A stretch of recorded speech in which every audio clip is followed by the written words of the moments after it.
day 2 then of the Cheltenham Festival 2023. Obviously, slightly less big name events on day 2. But we start off with the Ballymore Novices Hurdle over 2 miles and 5 furlongs, where Hermes Allen is 9-4 favourite for this. Impere Pass is 7-2, so we're expecting him to go here rather than the Supreme. Goodland is 9-2. Gaelic Warrior is 9-2.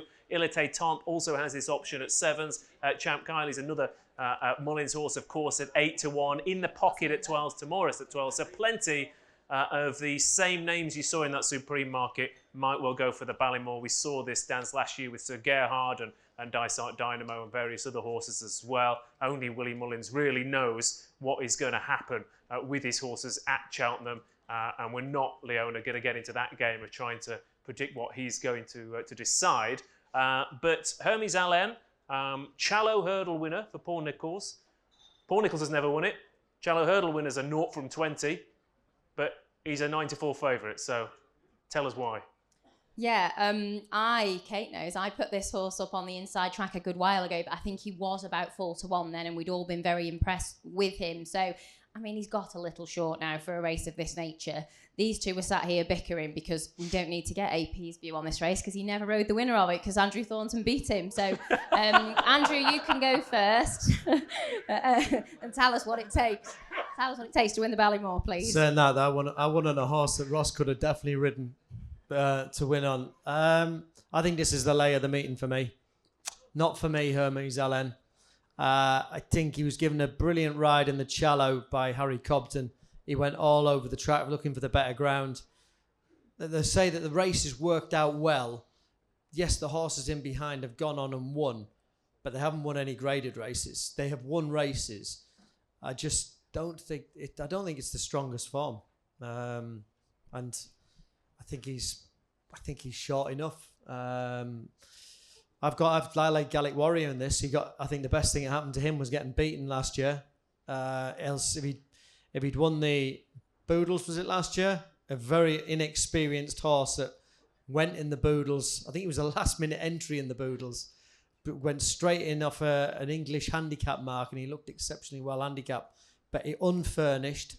He got murdered passing the winning post. Everything didn't go according to plan. I just think he's a stronger horse and up in trip to 2.5. I think that's ideal for him. And I think Hermes Allen is too short. And I'm against him. I think Champ Kylie will run well. I think he could set the fractions and go a real good honest gallop here. But Gaelic Warrior for me, AP, would the one to be with. I'm just not a fan. Not that I'm not a fan. The favourite's 3 from 3. I just don't think the form is strong. And Paul Nicholls had Denman, who couldn't win this race. Yeah, he's just running the wrong race. He should be running Albert Bartlett, Hermes Allen, but I don't train him and I don't own him and I don't ride him, so it's not to do with me. But horses that win the Challow Hurdle have a much better chance of winning the Albert Bartlett. Some of them have in the past. We actually made the mistake. I know by running Champ, I think Barry was in your time by running him in the Ballymore, and he should have ran in the Albert Bartlett. He won the Challow. He'd have won the Albert Bartlett on his head. So I think he's very good. I think he's a good horse, Hermes Allen, but I think he's running the wrong race. I like Imperi Pass. Probably didn't beat him much when he won his maiden hurdle race, but I haven't seen a horse win a maiden hurdle all season as easy as he did. And then he won in Punchestown. So I think Imperi Pass is the one. And as I said, I think Hermes Allen is a good horse. He's just not running the right race. Okay. I have found another big price horse in this. I thought Authorised Speed was just gone a silly price for a horse who he come out of that race. You know, Gary was adamant he'd scope dirty.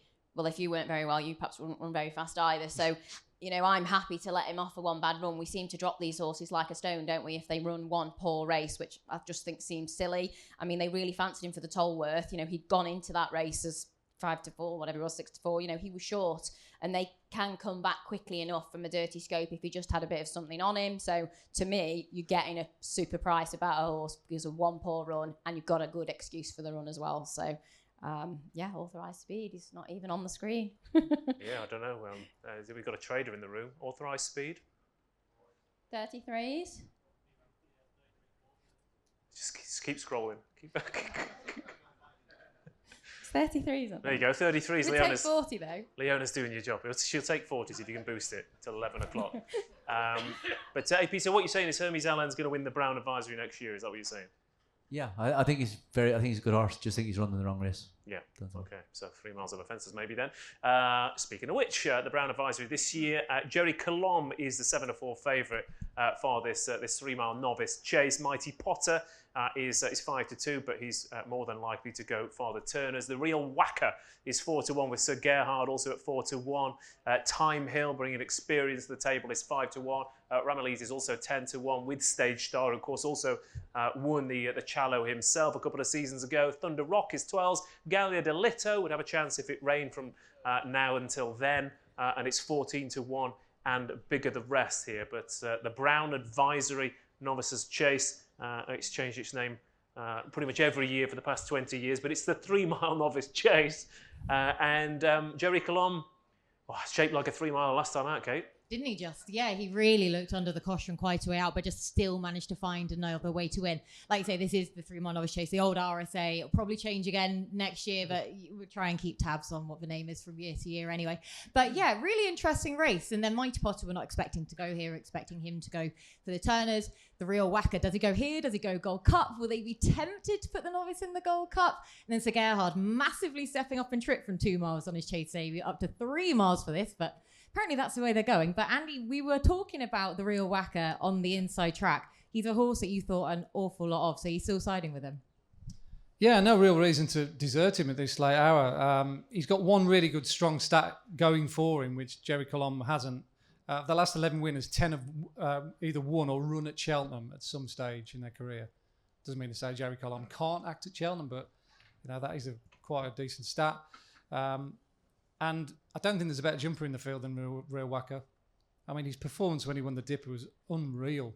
I mean, the one thing about Patrick Neville as well, I've seen several of his novices this season, their jumping has been immaculate. It's almost he trains them on a trampoline at home, they're that good.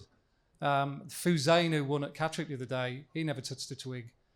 I think you can't underestimate that, going 3 miles around Cheltenham, saving ground, saving energy, getting breathers in here, there and everywhere. And I think we're going to get a really small field in this. Mighty Potter's going to go for the Turners. So Gerhard maybe go to this. We're not sure where he's going to go. He might go to the Turners. I don't fancy Time Hill. I think there's several grounds on him not winning. He's a 9-year-old. Hasn't been any 9-year-olds won it in recent times. The Corto Star record, 0 from 20 in the last 20 odd years, and he won the Corto Star. You could pick bones in the jockey switch as well if you wanted to sort of put another layer on the cake. But yeah, all roads lead to the Real Whacker for me here. I think he'll get an uncontested lead from the front and he'll just keep popping away. And it's a race that is often won by horses that race prominently this race. They don't often come from the back, apart from my man here who rode Champ to victory a couple of years ago. That was astonishing stuff. But generally speaking, you want to be up with the van. So he ticks all the criteria I'm looking for.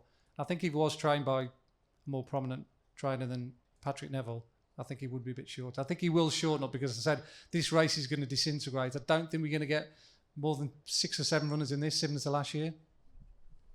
Okay, then so the Real Whacker few. But like I say, I think that Patrick Neville, he's making that much of a name for himself already with limited runners that he probably is going to be considered in the higher echelons then in good time anyway. So the Real Whacker is still sticking with him. Well, I just hope he doesn't go for the Gold Cup. I The know, lure might be there, but the Gold Cup's a really good Gold Cup this year. He's got a much better chance of winning this. And he's going to have to beat 15 odd maybe horses in the Gold Cup, including Galopin de Champ.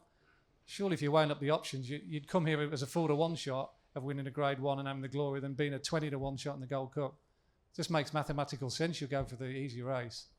Oh, they go for the easier race. Oh, goodness. Yeah, well, hopefully he will go here all the same anyway. You did say about Time Hill. I say we see him pop up on the screen. I don't know why I keep looking at the screen because I'm blind as a bat, but I'm still continuing to look at it to look for prices. But Time Hill apparently did appear on the screen there. And the jockey switch, thanks very much for that price. Yeah, 5-1 then about him. But yeah, jockey switch, because Tom O'Brien did dislocate his shoulder at Ludlow the other day. Micheal Nolan gets the call up there for an interesting angle to take. Barry, probably not the one to talk about the pace angle for this race all the same. But who are you siding with? But Andy makes a very good case for the real whacker, and you would agree with him to a good extent. Jerry Colombe definitely stays well, although I thought Balco Coastal ran like a horse who possibly needed a run in the Henry VIII, but Jerry Colombe would be stepping up from 2.5 to 3 miles, so that's going to suit him. But for me, the class horse in the race is Sir Gerhard. He won the Bumper, he won the Ballymore. I watched him over hurdles last year and I thought he's not the scopiest individual. I think he might struggle over fences. I was at Gore on the day he won his chase. He dived at one fence early and then he got very measured. Now he's a point winner as well, so he has been schooling over fences since he was probably a 3-year-old. So he has a good bit of practice done, albeit he only has had one run. But he developed quickly a very measured technique. And if you step up and trip, that's the ideal technique to have. You don't want a flamboyant jumper, flashy, burning energy, winging fences, flying big jumps. You want a fella going in A to B, consistent and measured, as I say. So for me, Sir Gerhard is the class horse in the race. And I'm very, very sweet on him. I did a preview last week and they asked me for my charity bet and I said, the best value of the week is Sir Gerhard.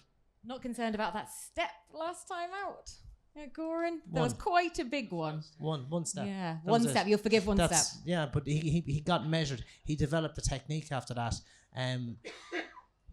Some yards school like crazy. Willie Mullins, Paddy Mullins, the Mullins family. It's a Mullins thing. They wouldn't school like crazy. They'd school like not crazy. So he wouldn't have been overly prepared, we'll say, for it. He took a chance. He survived it. So you will learn from those things, but he jumped really well after that, and I think that it's a big step up from 2 mile to 3 mile. That was soft ground, but he is a point-to-point winner. His pedigree would suggest he'll stay. As I said earlier, I think he's the class horse in the race. Cool. So Barry likes the more of a step up in the trip rather than the steps over his fences, and it's the real whacker for both for Andy and I for Patrick Neville. Hopefully he'll go down this route rather than the Gold Cup. Yeah, absolutely. Yeah, because it will be a cracking Gold Cup, and it'd be nice. Certainly, plenty of Patrick Neville fans in here. A nice Yorkshire winner will be good if you rattling him at Catterick, left, right, and centre. The Champion Chase, of course, feature of day 2 is the next race we're going to have a look at, and it is All the Ease. Energumene is 15-8, Edwardstone 15-8, Editor de Gite is at 6-1. Then we've got Gentleman de May at 9-1, Blue Lord at 10s, Nube Negra at 25s, Grenadine 33, Chac and Passoir. And bigger the rest there for the Champion Chase. So we're going to get the views of both panels. But we start off with you, Leonna, and the two at the head of the betting. Obviously Energumene and Edwardstone were fantastic at last year's festival. Since then, they've definitely disappointed, and they've disappointed behind a horse who's 6-1 against them. And you've got another Grade 1 winner in Gentleman de May as well. So it's a tough one this year. I don't think that's fair. I don't think Edwardstone's been that disappointing. He's 1 from 4 out of novice company. I think he was ridden to stay stood and give a bit of patience to last time. I agree with Nick. Look, he'd be one of my bets of the festival. I love Edwardstone. I think he's still got plenty more to come. He jumps well, he travels well. Yes, he made mistakes at Kempton, and that was unfortunate. But I do think he was ridden, for the future last time at Cheltenham. I do think he should have won. I think, he was the best horse in the race on that day, in my opinion. I think that the soft ground has been the making of Editor de Gite, the really soft ground, which we presume he might not get. And Energumene has found plenty of these horses too good already. So I thought this was pretty straightforward. I thought that Edwardstone would have been a short price outright favourite, and that was kind of that for me for that race, but I'm a fan of his and have been for a while, so I probably would have thought that. No. You two, I know that obviously both of you have ridden plenty of winners in your time. We'll start with you, Andrew. Altior, Sprinter Sacra, plenty of decent horses we've seen. What kind of horse does it take to win the Cream of the Champion Chase? Not got a clue. Never got near one. You better ask that man over there if I was the Champion Chase. I was following them around, looking up the hill who was going to win. I could watch the big screen down by the second last. I was more associated with the slow ones later on. Edwardstone, he was lame after he finished second last time out. He had a bruised foot. He was lame for a few days. It wasn't quite his running. AP's going to tell me that the trainer hasn't had that many winners recently, and trainer form does come into it. But I'm still a fan of his. I was wondering about... I just thought that For me, I think the horse likes Cheltenham. He likes a fast gallop. Gentleman to me and Editor de Gite are going to cause some gallop in this. And Barry Geraghty was saying about the difference in the tracks for Editor de Gite. He'll be able to explain it better than me. But an Ergamine, it did everything right last year. Edwardstone had a better preparation last year. He came from 10 lengths behind from the back of the third last to get very close to beating Editor de Gite. And I just think he can improve. Alan King said he was lame after the race. So that tells you that he wasn't just 100%. And I'd say he was feeling it in the last 50 yards. So he usually hits the line hard. I'll have him to get the better of Editor de Gite, and I think he'll go and win. AP, who would you ride? Who's the I think the ground is going to be a big thing, because last year before the championship, it poured down, I think, beforehand, and the ground was slow. And I think it suited in Ergamine. Now, he did win in Punchestown, and it wasn't as slow there. That would obviously, I think the ground is going to be a big factor, and there's nothing obviously between Edwardstone, Edward Jadid, because as you said, you'd have thought maybe if Tom Cannon had been a little closer, he might have got him. Would he? I don't know. Maybe we're not giving Edward Jadid enough credit. I just think at the price, Gentleman to me, if the ground was good, at 9-1, will give you a really good run for your money, especially on good ground. He was a much better horse in the spring. Last year, he looked better at Leopardstown than he was, obviously, in the Tingle Creek, which he needed to be. I just think if the ground was to be reasonably good, then I think he could have a chance. And just because I don't think the other horses definitely cope with soft ground pretty well, but that was the thing about in Ergamine last year. The championship was, I can remember it pouring down beforehand, and the ground was slow. So look, just because he's 9-1, I think he's. And if the ground was good, he'd have a chance, because I don't think there's not much between the other three, really. Yeah, you were saying how busy you've been today. I know you go and keep an eye on a lot of JP's horses and check how they all are. I assume this leg come out of his race really well last time. Yeah, I think Willie's very happy with him. As I said, just the way in Ergamine, there are little question marks. There are little question marks about him, and the same with Edwardstone. We haven't seen him when he was lame and the whole lot. So, they're 15 to 8. And which one of them do you pick? And Edward Jadid beat the both of them. So anyway, just if the ground was good, I think you get a good run for your money on Gentleman to me if he was 8 or 9-1. Ground dependent then. Yeah. Couple for Edwardstone, and we'll see with the ground for Gentleman to me. Yeah, we are sort of very. Can you answer this question very quickly, AP? But the spring horses, is that just an analyst kind of thing, or do some horses come alive at this time of year? Yeah, I think they obviously do. I mean, this horse's form was much better last year in the spring than it was, and I just think the same thing happened. His first two runs were moderate enough, and I know that you could say, that Blue Lord maybe didn't perform the last day in Leopardstown, whatever, but he was definitely better, and he did beat Edwardstone in Aintree, even though Edwardstone probably had been to Cheltenham and beat elsewhere as well, so maybe got flattered by that. But just at the prices, as I said, there's nothing between. I wouldn't know which one to pick. If someone said put a gun to my head and I had to pick one of the other two, I wouldn't know which one. Okay, there we go. Gentleman to me is a 9-1 shot. Over to you guys, Kate. We've got, pretty much an impassioned defence for Edwardstone, and a good talk up with Gentleman to May as well. What about your team? Yeah, it does feel like this race has divided opinion more so than any other for the festival so far. And there's a lot of things I haven't agreed with that team so far, but I do agree with the fact that the Clarence House Chase, the rescheduled Clarence House Chase, threw us up more questions than answered last time out. But the man to ask what it takes to win the champion chase, and therefore what to look for in this year's lineup is you, Barry. So who are you siding with? I'm slightly with an Ergamine. He ran in the Clarence House like Arson needed to run. He was keen, he was fresh, and he just didn't see it out. He's a horse with a lot of pace. He won the champion chase last year, but I honestly don't think he turned up. It wasn't the performance I would have expected. He was very good, as AP mentioned, and punched it afterwards. Edwardstone is definitely his performance in the Tingle Creek was much better than I would have expected. I thought he stepped up on last season. But the Clarence House is ran on the new course, where the champion chase is ran on the old course. So the new course is a much greater emphasis on stamina, which I think would have suited Editor de Gite.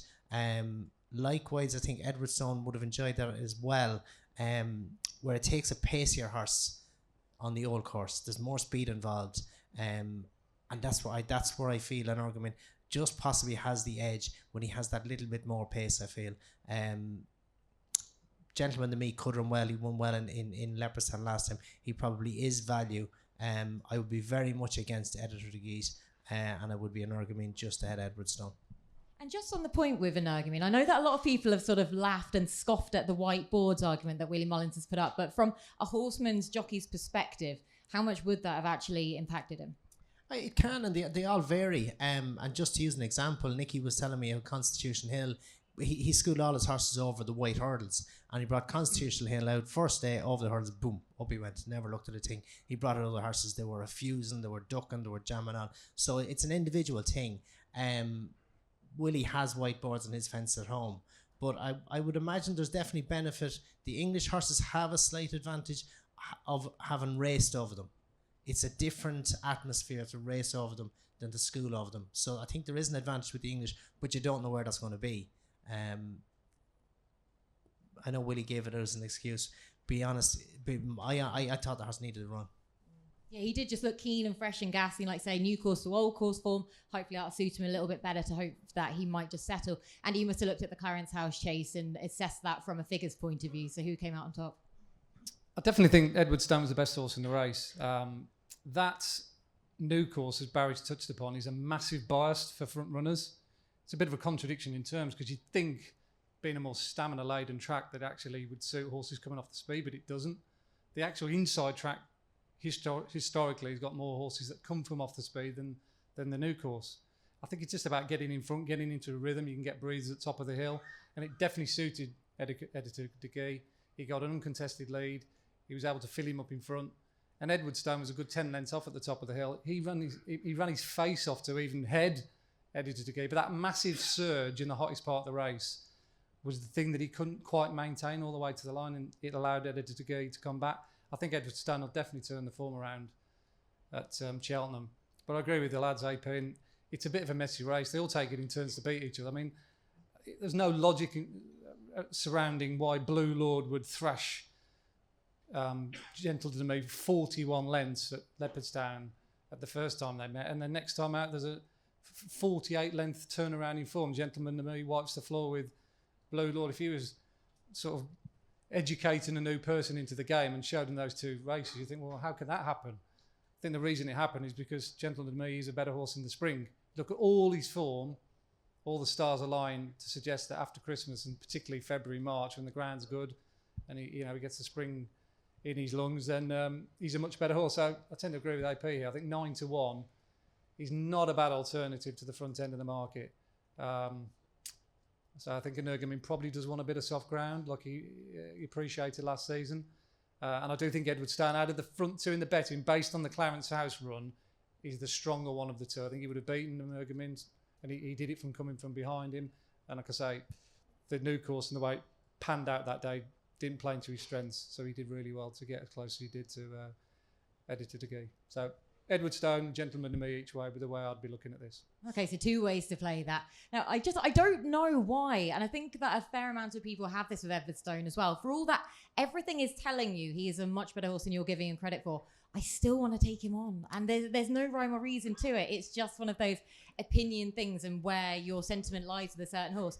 And mine, for when we're talking about this lineup, the horse with the most innate ability, I still feel, is Energumene. For all that, I prefer some softer ground for him, but I think that we're both therefore on the Energumene bandwagon. But you've got two ways to play it, Andy. So there's your spring trends angle, at least from Andy, anyway. Yeah. I think he's never won a race before February, has he, Gentleman to Me? And this is going to be his time of year. So plenty of opinions for the Champion Chase. In one word, can you say the best of the rest, Andy?